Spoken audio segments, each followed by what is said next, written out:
This video is going to be everything that you need to know about the debt ceiling. You probably heard that before, but no, this is literally everything that you need to actually know about the debt ceiling. You know, you don't have to listen to a 2-hour podcast to figure this out. Here you go. Now, but first, actually, check out this beach. This is my favorite beach in the world. If you know where that is, let me know. I'd be very impressed if you knew where this was. So the debt ceiling, it has been raised 78 times since the 1960s. 78 times.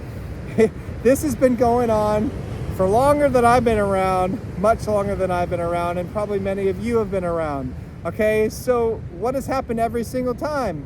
It's been raised. There's been no defaults. Okay, so I heard reports of like Neil Kashkari, right? He says we absolutely cannot protect the economy if the U.S. defaults on its debt.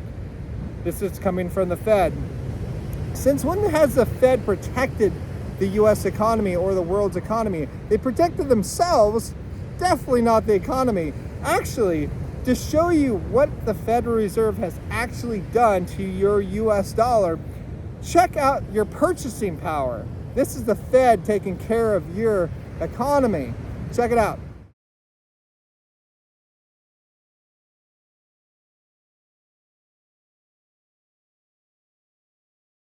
Now check out the presidents that have been elected since 1980 and look at all of the times that the debt ceiling has increased. Here's this chart as well.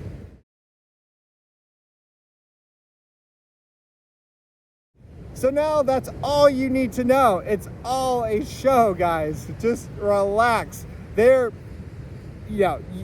can relax if you have Bitcoin. If you don't have Bitcoin, your purchasing power is dwindling by the year because the Federal Reserve is printing so much currency it would make your head spin around. With that said, that's why Heidi and I are so adamant on saying, hey, Bitcoin is our number one position. There's 21 million of that. You can't print any more of those. Okay, and Heidi and I actually were discussing today about why the Federal Reserve is really pushing for this debt ceiling increase and really making it a political event. And she had something really good to say. She's like, maybe it's the U.S.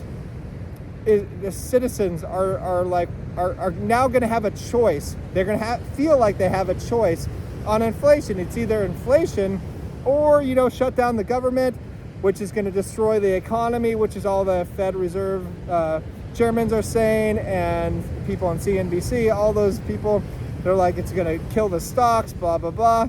Whereas in reality, out of 78 times, guess what stocks have been? All-time highs right around here, and Bitcoin is done just fine as well. So don't worry about it. Try to relax.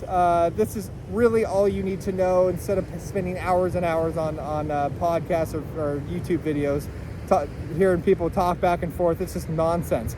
This is really all you need to know. But if you want to know what we are doing with our cryptos and why, check us down below for our CT Club, where you get our trade alerts, portfolio updates, and you get to see what we are buying and selling. Okay, talk to you soon. Bye-bye.